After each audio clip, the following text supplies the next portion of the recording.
जय जिनेन्द्र। स्वागत है आपका कुंद कुंद कहान भक्ति पाठशाला में। आज की कक्षा में हम सीखेंगे श्री लघु जिन सहस्त्रनाम स्तोत्र के आगे के सूत्रों का अर्थ और उनका स्वरूप। इस सहस्त्रनाम स्तोत्र में श्री तीर्थंकर अरहंत परमात्मा के 1008 नामों से सौधर्म इंद्र के द्वारा स्तुति की गई है। ओम नमः सिद्धेभ्य नमो अरिहन्ताणं नमो सिद्धाणं नमो आयर्याणं नमो वज्रायाणं नमो लोये सव्वसाहुणम्। तो चलिए आज की कक्षा में हम प्रारंभ करते हैं 10वां अध्याय अथ श्री दिग्वासाध्यष्टोत्तर शतम्।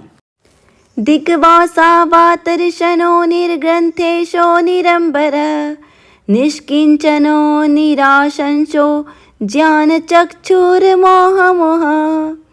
अर्थात 10 दिशाएं ही आपके वस्त्र हैं, अर्थात आप कोई भी वस्त्र का उपयोग नहीं करते, इसलिए आप दिग्वासा हो। आप कोई भी करधनी यानी कमरगोफ का प्रयोग नहीं करते, मानो वायु ही जो आपकी परिक्रमा करता है वह आपकी करधनी है, इसीलिए आपको वातरशन कहते हैं। निर्ग्रंथ मुनि जो आपका ही वेश धारण करते हैं, उसमें श्रेष्ठ होने से आप निर्ग्रंथेश कहलाते हो। आप कोई भी आवरण का प्रयोग न करने से आप निरंबर हो। आकिंचन यानी कुछ भी परिग्रह आपके साथ नहीं होने से अथवा तुष मात्र भी परिग्रह न होने से आप निष्किंचन्य हो। इच्छा या कांक्षा न होने से आप निराशंस हो। ज्ञान रूपी नेत्र को धारण करने से आपके ज्ञान में समस्त जगत की दृष्टि में जो पदार्थ है वह रहने से आप ज्ञान चक्षु कहलाते हो। अत्यंत निर्मोही होने से अथवा मोहांधकार का नाश होने से अमोह मुह भी आपको कहा जाता है। तेजो राशिरनंतो ज्ञानाब्धिशील सागर तेजोमयो अमित ज्योति ज्योतिमूर्तिस्तमोपह। अर्थात समवसरण में स्थित आपका तेज अनंत गुणे दृश्य होने से अथवा तेज के समूह होने से तेजो राशि कहलाता है। अत्यंत पराक्रमी होने से अथवा अनंत शक्ति होने से आप अनंत तौजा कहलाते हो। ज्ञान के सागर होने से ज्ञानाब्धि हो। आपके 18,000 शील के गुण प्रकट होने से आप शील के सागर होने से, स्वभाव में विशालता होने से आपको शील सागर कहते हैं। आपका स्वयं का तेज और समवसरण में देवोकृत अतिशय तथा प्रातिहार्य से आप तेज से अंकित अर्थात तेजोमय कहलाते हो। आपके ज्ञान ज्योति का प्रकाश अमित है अथवा कोई भी आपके ज्ञान को इसकी सीमा को नहीं बांध सकता। आप ऐसे ज्ञान का उपदेश देते हैं जो राह में प्रकाश के समान सदैव साथ दे, इसीलिए आप अमित ज्योति कहलाते हो। तेज स्वरूप, प्रकाश स्वरूप, ज्ञान ज्योति रूप होने से आप ज्योति मूर्ति हो। अंधकार का अथवा मोहांधकार का नाश करने वाले होने से आप तमोपह भी कहलाते हो। जगत चूड़ामणिर्दीप्त संवान विघ्न विनायक कलिघ्न कर्म शत्रुघ्नो लोकालोक प्रकाशक। अर्थात तीनों लोकों में मस्तक के रत्न होने से अथवा 3 लोक के मस्तक मुकुट अर्थात सिद्ध शिला पर विराजमान होने वाले होने से आप जगत चूड़ामणि कहलाते हो। तेजस्वी अथवा प्रकाशमान होने से अथवा स्वयं के प्राप्त केवल ज्ञान से बोधित होने से आप दीप्त कहलाते हो। सदैव सुख के साता में शांत रहते हो, इसीलिए आप सम्मान कहलाते हो। विघ्न अर्थात अंतराय कर्म के नाशक होने से आप विघ्न विनायक कहलाते हो। दोषों को दूर करने अथवा कषायों का नाश करने से आप कलिघ्न हो। कर्म शत्रु का नाश करने से आप कर्म शत्रुघ्न हो। लोक तथा अलोक को प्रकाशित करने वाले होने से आप लोकालोक प्रकाशक के नाम से जाने जाते हो। अनिद्रालुरतन्द्रालुर्जागरूक प्रभामय लक्ष्मीपतिर्जगज्योतिर्धर्मराज प्रजाहितः। अर्थात आपके कोई परिचय नहीं होते हैं, आप निद्रा भी नहीं है, इसीलिए आपको अनिद्रालु कहते हैं। निद्रा और जागरूकता के बीच में जो तंद्रा होती है वह स्थिति भी आपकी नहीं होती, अर्थात आप सदैव जागरूक रहते हैं, इसीलिए अंतंद्रालु हो। आपने अपने स्वरूप की सिद्धि के लिए आप सदैव तत्पर रहते हैं, इसीलिए आप जागरूक भी कहलाते हो। ज्ञान स्वरूप होने से अथवा भामंडल सहित होने से आप प्रभामय हो। मोक्ष लक्ष्मी के अधिपति आप लक्ष्मीपति कहलाते हो। जगत को प्रकाशित करने वाला ज्ञान धारण करने से अथवा जगत में आप जैसा कोई ना ज्ञानी होने से आप जग ज्योति कहलाते हो। धर्म के स्वामी होने से अथवा आपने राज्य त्याग करके धर्म को ही अपना राज्य माना है, इसीलिए आप धर्मराज हो। प्रजा के हितैषी होने से तथा आप ही प्रजा के लिए उनका हित हो, इसीलिए आपको प्रजा हित भी कहा जाता है। मुमुक्षुर्बन्धे मोक्षैज्यो जीताक्षो जीतमन्मथः प्रशांत रस शैलूषो भव पेटक नायकः। अर्थात मोक्ष में ही रुचि रखने से आप मुमुक्षु हो। बंध और मोक्ष का स्वरूप जानने से बंध मोक्षज्ञ कहलाते हो। इंद्रिय विजयी होने से आप इंद्रिय इच्छा ना होने से या शांत होने से आप जीताक्ष कहलाते हो। काम पर विजय होने से जीत मनमथ हो। गंधर्व जैसे रसपान करके मस्त होकर नृत्य करते हैं, वैसे ही आप शांत रस में ही नर्तन करने से प्रशांत रस शैलूष कहलाते हो। समस्त लोक के भव्य जीवों के नायक होने से आप भव्य पेटक नायक कहलाते हो। मूल कर्ता अखिल ज्योतिर मलग्नो मूल कारण आप तो वागीश्वर श्रेयान श्राय सुक्ति निरुक्ति वाक्य। अर्थात कर्म भूमि के कर्ता होने से अथवा धर्म के मूल होने से आप मूल कर्ता कहलाते हो। अनंत ज्ञान ज्योति स्वरूप होने से अखिल ज्योति हो। राग द्वेष मल का नाश करने से अथवा आत्मा के ऊपर चिपके हुए कर्म मेल का भी नाश करने से आप मलग्न हो। मोक्ष के मूल कारण होने से आप मोक्ष की इच्छा आपको देखकर उत्पन्न ही नहीं होने से आप मूल कारण हो। समस्त लोक में आप ही एक विश्वसनीय होने से अथवा आपकी वाणी यथार्थ मोक्ष मार्ग का प्रकाशक करने वाली होने से आप आप्त कहलाते हो। अमोघ वाणी के वक्ता होने से आप बागीश्वर हो। कल्याण स्वरूप अथवा इष्ट रूप होने से अथवा मंगलकर्ता होने से आप श्रेयान कहलाते हो। आपकी वाणी भी कल्याणकारी होने से अथवा मंगलमय होने से श्राय सुक्ति है। निसंदेह वाणी होने से अथवा आज तक आपके जैसी वाणी किसी की भी नहीं प्रकट हुई तीनों, इसीलिए आपको निरुक्त वाक इत्यादि अनेक नामों से जाना जाता है। प्रवक्ता वचसामीशो मार्जित विश्व भाववित सुतनो स्तनो निर्मुक्तः सुगतो हत दुर्नयः। अर्थात सर्वश्रेष्ठ वक्ता होने से आपको प्रवक्ता कहते हैं। आपकी वाणी में सर्व प्रकार के वचन शामिल होते हैं, इसीलिए वचसामिश कहलाते हो। कामदेव को जीतने के लिए अथवा मार पर विजय होने से आप मार्जित हो। समस्त प्राणियों के अभिप्राय जानने से अथवा विश्व व्यापक भाव धारण करने से आप विश्व भाववित कहलाते हो। आप जरा नष्ट होने से आप सुकोमल या सुंदर तनु के स्वामी हैं, इसीलिए आप सुतनु कहलाते हो। शरीर तो आपका नाम मात्र है, अर्थात संसारी शरीर को जो व्याप्त रहता है वह आपका नहीं होता, इसीलिए आप तनुर्निर्मुक्त कहलाते हो। मोक्ष गति प्राप्त करने वाले होने से अथवा आत्मा में जाकर विश्राम करने से अथवा श्रेष्ठ ज्ञानधारी होने से आपको सुगत कहते हैं। मिथ्या दृष्टियों के खोटे नयों का नाश करने वाले होने से आपको हत दुर्नय भी कहा जाता है। श्रीशः श्रीशित पादाब्जो वीतभीर भयंकर उत्सन्न दोषोर निर्विघ्नो निश्चलो लोकवत्सलः। अर्थात अंतरंग केवल ज्ञान रूपी और बहिरंग समावसरण रूपी लक्ष्मी के स्वामी होने से आपको श्रीश कहते हैं। लक्ष्मी आपकी दासी होकर आपके चरणों में रहती है अथवा आपके चरण कमल जहाँ भी पड़ते हैं वहाँ पर पद्मश्री अर्थात कमलों की रचना होती है, इसीलिए आपको श्री श्रित पादाब्ज कहते हैं। भय को जीतने से वित भी कहते हैं। स्वयं भी भय मुक्त होकर समस्त जनों को भी भय मुक्त करने से आप अभयंकर कहलाते हो। दोषों का नाश करने से आपको उत्सन्न दोष कहते हैं। विघ्न रहित होने से अथवा विघ्नों का नाश करने से अथवा उपसर्ग मुक्त होने से आप निर्विघ्न हो। स्थिर निर्विकार निरामय होने से आप निश्चल कहलाते हो।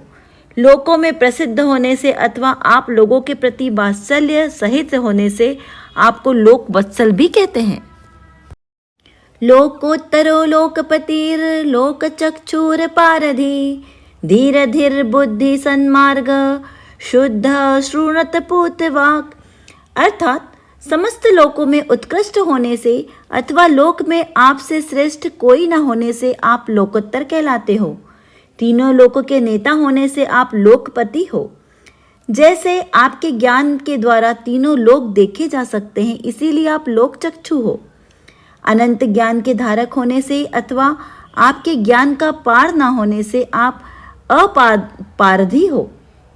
ज्ञान सदा स्थिर रहने से अथवा ज्ञान यथार्थ होने से किसी भी काल में नहीं बदलने से इसीलिए आपको धीर धी कहते हैं। सबसे अच्छे मार्ग को अर्थात मोक्ष मार्ग को यथार्थ जानने से आप बुद्ध सन्मार्गी हो। स्वरूप परम विशुद्ध होने से आप शुद्ध हो। आपके वचन पवित्र पतित पावन तथा यथार्थ होने से आप सुनृत पूत वाक भी कहे जाते हो। प्रज्ञा पारमित प्राज्ञो यतिर्निर्मितेन्द्रिय भदन्तो भद्रकृत भद्र कल्प वृक्षो वरप्रदः। अर्थात आपके प्रज्ञा का पार नहीं होने से किसी से मिति भी नहीं है अथवा बुद्धि के पारगामी होने से आपको प्रज्ञा पारमित कहते हैं। प्रज्ञा के धनी होने से आपको प्राज्ञा भी कहते हैं। अपने मोक्ष के अलावा किसी और चीज को पाने का यत्न ना किया अथवा मन को जीतने से आप यति कहलाते हो। इंद्रियों को आपने नियम पर चलने के लिए बाध्य करने से आप नियमितेंद्रिय कहलाते हो। पूज्य अथवा प्रबुद्ध होने से भदंत हो। आपने सदैव जनों का कल्याण ही चाहा है, इसीलिए आप भद्रकृत कहलाते हो। मंगल शुभ कल्याणकारी निष्कपट होने से भद्र हो। इच्छित पदार्थों का दाता होने से आप कल्पवृक्ष हो। उनकी प्राप्ति कराने वाले होने से वरप्रद कहलाते हो। समुन्मूलित कर्मारी कर्म काष्ठा अशुषुक्षणि कर्मण्य कर्मठ प्रांशुर्हेयादेय विचक्षणः। अर्थात कर्म रूपी शत्रुओं को जड़ से उखाड़ फेंकने से आप समुन्मूलित कर्मारी कहलाते हो। लकड़ी के समान धीरे धीरे या थोड़े थोड़े जलने वाले कर्मों को जलाने वाले अग्नि होने से आप कर्म काष्ठ शुषुक्षणि कहलाते हो। चरित्र के नितांत कुशल होने से आप कर्मण्य हो। आचरण निष्ठ होने से आप कर्मठ हो। सबसे ऊंचे प्रकाशमान उत्कृष्ट होने से आप प्रांशु कहलाते हो। छोड़ने योग्य और ग्रहण करने योग्य पदार्थों को जानने में निष्णात होने से आप हेया देया विचक्षण भी कहलाते हो। अनंत शक्तिरच्छेद्य स्त्री पुरारे स्त्रीलोचन त्रिनेत्र स्त्रयंबक स्त्रयक्ष केवल ज्ञान विक्षण। अर्थात अंतराय कर्म का नाश करके आपने अनंत वीर्य पाया है, इसीलिए आप अनंत शक्ति हो। आपका छेदन या भेदन ना कर सकने से आप अछेद्य हो। जन्म जरा मृत्यु का नाश करने से तथा स्वर्ग मध्य लोक अधोलोक में पुनः जन्म लेकर इन तीनों पुरों का के जीवों की अपेक्षा से नाश करने से आप त्रिपुरारी कहलाते हो। रत्नत्रय रूपी 3 नेत्र होने से अथवा तीनों लोकों के तीनों कालों के समस्त पदार्थों को एक साथ देखने जानने की क्षमता होने से आप त्रिलोचन कहलाते हो। जन्म से 3 ज्ञान के धारी होने से त्रिनेत्री हो, त्रयंबक हो, त्रयक्ष हो।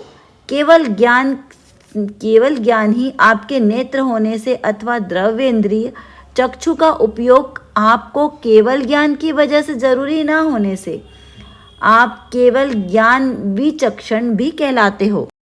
समंतर्भद्र शांतारी धर्माचार्यो दयानिधि सूक्ष्मदर्शिर्जितानंग कृपालु धर्मदेशकः। अर्थात सर्वजन के लिए सर्व मंगल होने से आप समंत भद्र हो। कर्म शत्रुओं को शांत कर देने से अथवा कोई जन्मजात शत्रु भी जैसे सांप और नेवला तथा हिरण और सिंह आपके सानिध्य में बैर भाव भूलकर शांत हो जाते हैं, इसीलिए आप शांतारी कहलाते हो। धर्म को सिखलाने वाले होने से आप धर्माचार्य हो। दया का सागर होने से, दया का भंडार होने से आप दयानिधि हो। सूक्ष्म पदार्थ देखने से जैसे अणु तथा उन जनों के उनके बारे में अवगत कराने से आप सूक्ष्मदर्शी हो। कामदेव पर विजय पाने से जीतानंग हो। दयावान होने से कृपालु हो। धर्म के यथार्थ उपदेश ही देशना के रूप में देने वाले होने से आप धर्म देशक भी कहे जाते हो। हम यो सुख साद्भूत पुण्य राशिरनामयः धर्मपालो जगतपालो धर्म साम्राज्य नायक। अर्थात मोक्ष रूप शुभ को प्राप्त करने से आप शुभमयु हो। अनंत सुख को अपने अधीन करने से अथवा अद्भुत सुख के साथ रहने से आप सुख साद्भूत हो। आपका नाम गुण स्मरण भक्ति अर्चना पूजा वंदना पुण्य कारक होने से आप पुण्य राशि हो। रोग रहित होने से अनामय हो। धर्म की रक्षा करने से अथवा धर्म को शुरू करने वाले तीर्थंकर होने से आप धर्मपाल हो। जगत को जीने का उपदेश देकर उनका पालन करने से आप जगतपाल हो। धर्म रूपी साम्राज्य के स्वामी उपदेशक अधीश्वर होने से आप धर्म साम्राज्य नायक भी कहलाते हो। इति दिव्या साष्टोत्तर शतम पूर्णम। श्री जिन सहस्त्र नाम स्तुति। धामना पते तवा मुनि नामान्यागम को विदे समुच्चित्तान्योनुध्यायन् पुमान पूत स्मृतिर्भवेत्। अर्थात हे तेजोमयी जिनेन्द्र देव, इंद्र जैसे विद्वान लोगों ने आपके 1008 नामों का जो उल्लेख किया है, स्तुति की है, संचय किया है। जो पुरुष इन नामों का स्मरण करता है, श्रद्धा भक्ति पूर्वक आपकी स्तुति करता है, उसकी स्मरण शक्ति अत्यंत तीव्र हो जाती है। गोचरो अपि गिरामासां त्वं वाग्गोचरो मतः स्तोता तथ्याप्य संदिग्धं तम तक्तो अभीष्ट फलम भजेत। अर्थात हे प्रभु, यह 1008 नाम आपका वर्णन तथा स्तुति हेतु कहे गए हैं, तथापि किसी में भी इतनी प्रतिभा नहीं, शक्ति नहीं कि जो आपके यथार्थ स्वरूप का वर्णन कर सके। यद्यपि आप वाणी के अगोचर हैं, तथापि इन नामों से आपके वर्णन की चेष्टा करने वाला पुरुष निसंदेही अपने इष्ट फल की प्राप्ति करता है। तुम तो असि जगत बंधुस्तव मतो असि जगत भशक तुम तो असि जगत ध्याता तुम तो असि जगद्धित। हे अर्थात हे विभो, इस संसार में आप ही सबके बंधु वैद्य रक्षक तथा हितैषी हो। त्वमेकं जगतां ज्योतिस्त्वं द्विरूपोपयोग भाक् त्वं त्रिरूपैक मुक्त्यंग स्वस्थानंत चतुष्टय। अर्थात हे प्रभु, केवल ज्ञान रूप से जगत प्रकाश होने से एक है। सम्यक दर्शन तथा ज्ञान का उपयोग धारण करने से आप दो हो। आप ही सम्यक दर्शन ज्ञान चारित्र्य की एकता यानी मोक्ष स्वरूप होने से आप तीन हो। और अनंत चतुष्टय, अनंत दर्शन, अनंत ज्ञान, अनंत वीर्य और अनंत सुख धारण करने से आप चार प्रकार के हो। त्वं पंच ब्रह्म तत्वात्मा पंच कल्याण नायकः षट्भेद भाव तत्वज्ञ त्वं सप्तनय संग्रह। अर्थात हे प्रभु, पंच परमेष्ठी स्वरूप अथवा पंच कल्याणक के गर्भ, जन्म, तप, ज्ञान और मोक्ष के स्वामी होने से आप पांच प्रकार के हैं तथा तत्वों का, द्रव्यों का यानी जीव, पुद्गल, धर्म, अधर्म, आकाश, काल होने का निरूपण करने से आप छह हो। और तत्व जो सात हैं उस प्रकार से सात प्रकार के नए से युक्त होने से आप सत्य रूप भी कहे जाते हो। दिव्याष्टगुण मूर्तिस्त्वं नव केवल लब्धिकः दशावतार निर्धार्यो मां पाहि परमेश्वरः।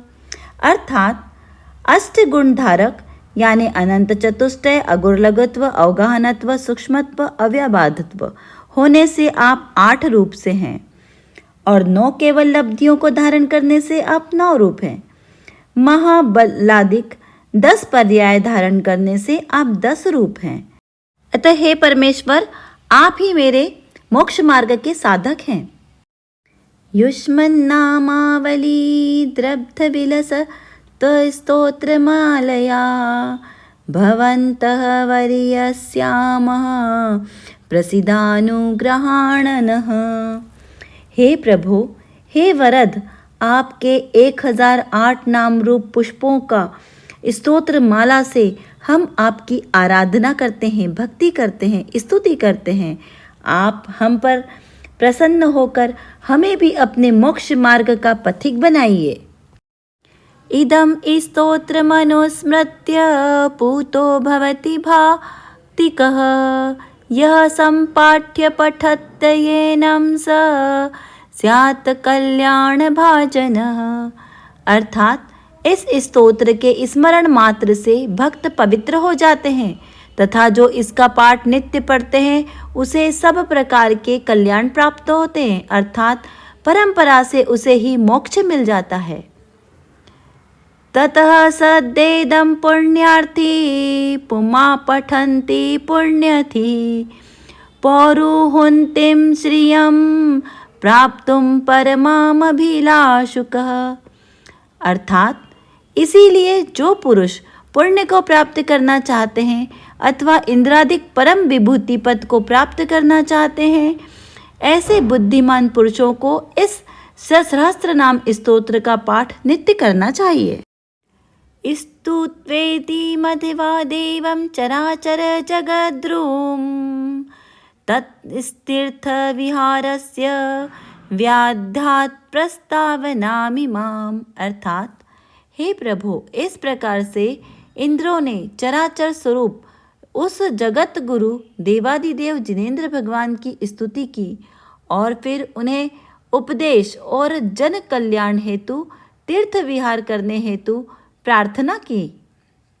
स्तुति पुण्य गुणोत्कीर्ति स्तोता भव्य प्रसन्नधि निष्ठितार्थो भवान् स्तुत्य फलम नैश्रेयसम सुखम। अर्थात हे प्रभु, प्रसन्न बुद्धि वाला जीव स्तुति करने वाला होता है और स्तुति का अर्थ किसी के पवित्र गुणों की प्रशंसा पूर्वक कथन करना होता है। आपके समस्त पुरुषार्थ प्राप्त करके मोक्ष स्वरूप लक्ष्मी को प्राप्त किया है, इसीलिए आप स्तुत्य हैं और आपकी स्तुति का फल भी मोक्ष ही है। यह स्तुत्यो जगतां त्रयस्य न पुनः स्तोतां स्वयं कस्यचित् ध्येयो योगी जनस्य यश्च नितरां ध्याता स्वयं कस्यचित् यो नेन्यत्रं नयते नमस्कृतिर्मलं नन्तव्यय पक्षे क्षण स श्रीमान जगतां त्रयस्य च गुरुदेव पुरुपावन।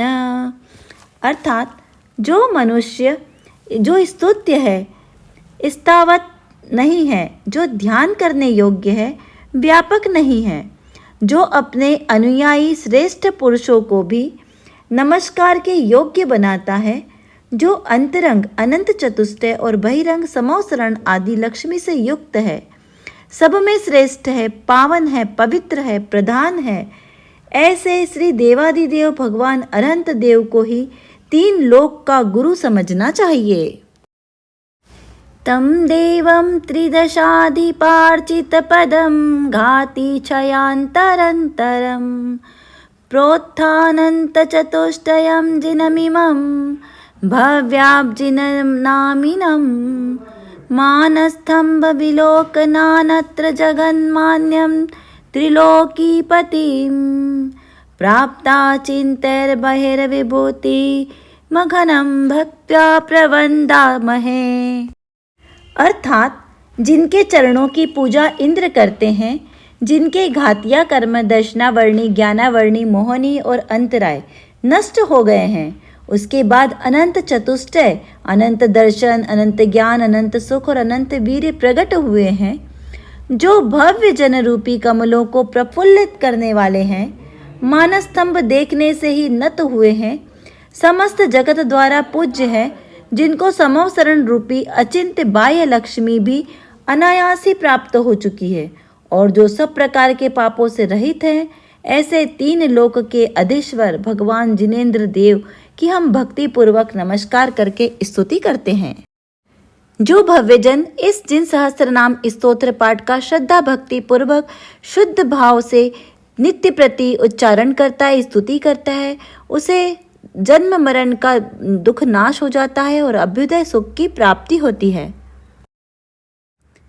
शुभम यु सुख साद्भूत पुण्य राशिरनामयः धर्म पालो जगत पालो धर्म साम्राज्य नायकः। इति श्री भगवत जिन सहस्त्र नाम स्तोत्रम समाप्तम। उदक चंदन तांदूल पुष्पके चरुषदीप शदूप फलार्घ के धवल मांगल गान रवांकुले जिन ग्रहे जिन सूत्र महाम यजे। ओम रेम श्री देवादिदेव जिन सहस्त्र नाम सूत्रेभ्यो अनर्घपत प्राप्तार्घम निरपामिति स्वाहा। अभी हमने यहाँ श्री जिन सहस्त्र नाम स्तोत्र जो आचार्य जिनसेन स्वामी द्वारा रचित है, इसके 10वें अध्याय का उच्चारण और उसका अर्थ समझा। पूर्व की कक्षाओं में हमने प्रत्येक अध्याय का अर्थ और उच्चारण समझा, जिसमें 100 सार्थक नामों के साथ श्री जिनेंद्र भगवान की स्तुति की गई है। इसी प्रकार कुल 1008 नाम आज हमारी इस कक्षा में पूर्ण होते हैं। आगे की कक्षा में भी हम और इसी प्रकार के वीडियोस लेंगे, जिनका अर्थ सहित हम अर्थ समझेंगे। इस श्री जिनेंद्र स्तुति पाठ का श्रद्धा भक्ति पूर्वक उच्चारण करने से, उसकी स्तुति करने से हमारे मन में पवित्रता आती है और पूर्व के कर्म हमारे झड़ते हैं, मन विशुद्ध होता है और पुण्य कर्म का बंध होता है, और वही पुण्य कर्म धीरे धीरे उससे भी ध्यान हटके हमें मोक्ष की दशा प्राप्त होती है, उसी ओर का पुरुषार्थ होता है। इसी प्रकार हम अपने मोक्ष मार्ग को प्रशस्त करते रहें। मैं उम्मीद करती हूँ आपको ये बहुत ही आसानी से अर्थ समझ में आ रहा होगा। यदि आपको कोई से भी शब्द में कोई कंफ्यूजन हो, कोई शंका हो, तो आप अवश्य कमेंट बॉक्स में लिखकर हमसे पूछ सकते हैं। हम उसका समाधान करने का पूरा प्रयास करेंगे। इस चैनल का उद्देश्य एकमात्र निर्दोष श्री जैन धर्म प्रभावना है और जैनिज्म के संबंधित सभी जानकारियां सबको प्राप्त हो, यही हमारा उद्देश्य है। आप हमारे इस चैनल को लाइक कीजिए, शेयर कीजिए, सब्सक्राइब कीजिए। अपने सम्यक दर्शन को शीघ्र ही प्रकट करने का प्रयास करें। सभी स्वस्थ रहें, प्रसन्न रहें। जय जिनेंद्र।